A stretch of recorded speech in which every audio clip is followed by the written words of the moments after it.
Čaute páni, aké sú prvé pocity pred štartom? Tak pocity sú také všelijaké, ale uvidíme, aký bude zajtrajšok.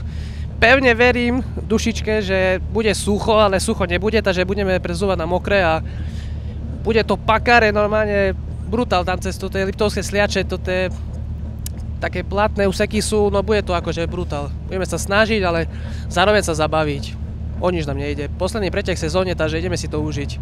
Okay, tak budeme držať palce. Díky moc.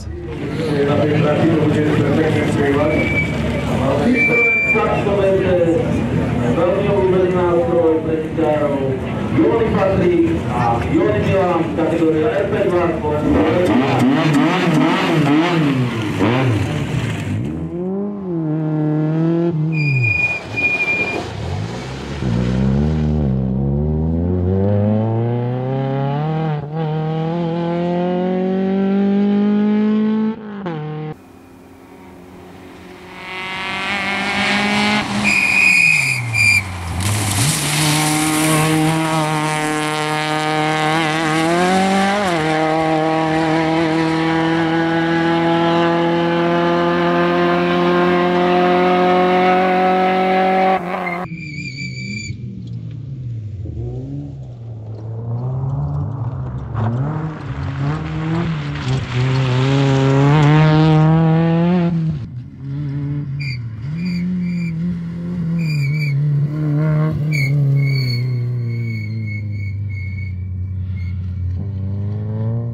Čaute páni, ako sa darí po tých prvých troch?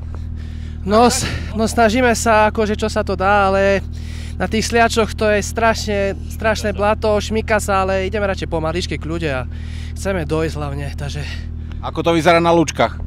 No lúčky sú oveľa zaujímavejšie, rýchle, tam sa mi to viacej páči úprimne, takže uvidíme no, na cieli. OK, držte sa. Hlavne ideme, aby sme došli.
Ahojte páni, vítajte v cieli, keby ste zhodnotili dnešok, váš výkon, tráte, podmienky, ktoré panovali? No ako to zhodnotíme, no v podstate dobre, len predposledná rýchlostná skúška nás veľmi vyškolila. Rozbili sme celý retardér, nedobrzdil som to, takže bola to moja chyba, ale nevadí. No a sme tu, toto je podstata pre nás, že sme si to užili dneska. Bojovali sme s tým blátom na tých sliačoch, takže to asi každý. No a čo dodať, užili sme si to fakt, že brutálne. Sme v cieli, hej, to bolo hlavné, dojsť do cieľa celý, užiť si to. Vyšlo aj počasie nám dneska, takže napriek včerajšku, proste sme tu, sme celí. Ktorá trať vám možno viac pasovala? Ja by som povedal, že tie Lučky. Lučky boli oveľa lepšie. Bolo to rýchle, trošku zradné, no ale... Na tých sliačoch trápili sme sa s tými brzdami, furt to prešmikovalo, bláto bolo všade, no ale ako bolo to v pohode. Okay, tak gratulujeme a užite si celú rampu. Pekne. Milanioni, chlapci, vítajte. Posádka skončila na 8. mieste v slovenskom rally pohári, absolútne na 3. mieste v triede RP2. Potles.